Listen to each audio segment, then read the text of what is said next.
नमस्कार, मेरा नाम आदित्य नारायण तिवारी है। मैं पीएम श्री केंद्रीय विद्यालय प्रगति विहार लोधी रोड नई दिल्ली का छात्र हूँ। मैं कक्षा 7वीं में पढ़ता हूँ। आज मैं आप सभी को एक कहानी सुनाने जा रहा हूँ जिसका शीर्षक है ईमानदारी। एक समय की बात है, किसी राज्य में एक राजा हुआ करता था जिसके 2 बेटे थे। पहला बेटा बहुत ही आलसी था, वहीं दूसरा बेटा बहुत ही ज़्यादा काम किया करता था एवं वो राजयोग के लिए था। तो एक दिन राजा जब वो बहुत ही वृद्ध हो गया तो उसने सोचा कि मैं अपने बेटों की परीक्षा लेके देखता हूँ, क्या ये दोनों अपने प्रजा की रक्षा कर पाएंगे। वे बोलते हैं, राजा बोलते हैं कि बेटा तुम दोनों जाओ और कहीं से भी मूल्यवान रत्न लेके आओ। तो दोनों बेटे निकल जाते हैं। पहला बेटा जो कि बहुत ही ईमानदार होता है वो जाता है। रास्ते में उसे एक लोमड़ी मिलती है जो कि बहुत ही छोटी रहती है। वो उसको थोड़ा सा पानी पिलाता है एवं उसके ऊपर रखे हुए पत्थर को हटाता है। तो लोमड़ी उसे बोलती है कि यह लो, मेरे पास भी एक अनमोल हीरा है जिसकी रकम कोई भी नहीं आंक सकता, तुम इसे रख सकते हो। और फिर वो आगे जाता है ईमानदार बेटा।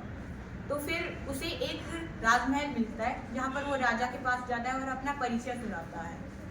तो वो राजा को उस हीरे को जब दिखाता है तो राजा उससे भी एक अनमोल रत्न की बताता है कि तुम इस हीरे के बिना उस हीरे को नहीं रख सकते। और वो फिर उसको दोनों चीज़ दिखा देता है और फिर बोलता है कि अगर तुम मेरे कुछ काम करो तो मैं तुम्हें यह हीरा दे सकता हूँ। तो वो बोलता है ठीक है। फिर वो उसे कुछ जादू के बारे में कहता है तो उसे मना कर देता है एवं वो उसे कई बुरी चीज़ें करने को कहता है कि मैं तुम्हें हीरा दूंगा, तो वो मना कर देता है। अंत में वो बोलता है ठीक है, तुम इस परीक्षा में उत्तीर्ण हुए, मैं बस यही देखना चाहता था कि कोई इस हीरे को प्राप्त करके दूसरे हीरे से जोड़ के दुनिया के लिए बुरा ना करे, इसलिए तुम इस हीरे को रखो। इस तरह पहले बेटे ने एक बहुत ही मूल्यवान रत्न पा लिया था, परंतु जो दूसरा बेटा था उसे भी रास्ते में वही लोमड़ी मिलती है, उसके ऊपर भी पत्थर रखा हुआ है। पर वो बोलता है हाँ, इससे मेरे को क्या मतलब, तुम्हारे पास हीरा है तो अपने पास रखो या फिर मेरे को तुम दे दो। और वो अपनी तलवार उसके ऊपर रख देता है। अंत में लोमड़ी वहाँ से भाग जाती है और उसको हीरा भी नहीं मिलता।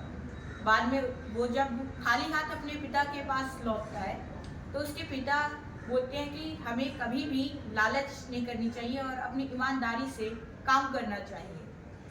और इस प्रकार जिस बेटे ने ईमानदारी से काम किया और अब किसी का भी बुरा नहीं सोचा, उस बेटे को राजभोग मिला, परंतु जिसने लोमड़ी की मदद नहीं की और उसे डराया उसको कुछ नहीं मिला और उसे राज निष्कासित कर दिया।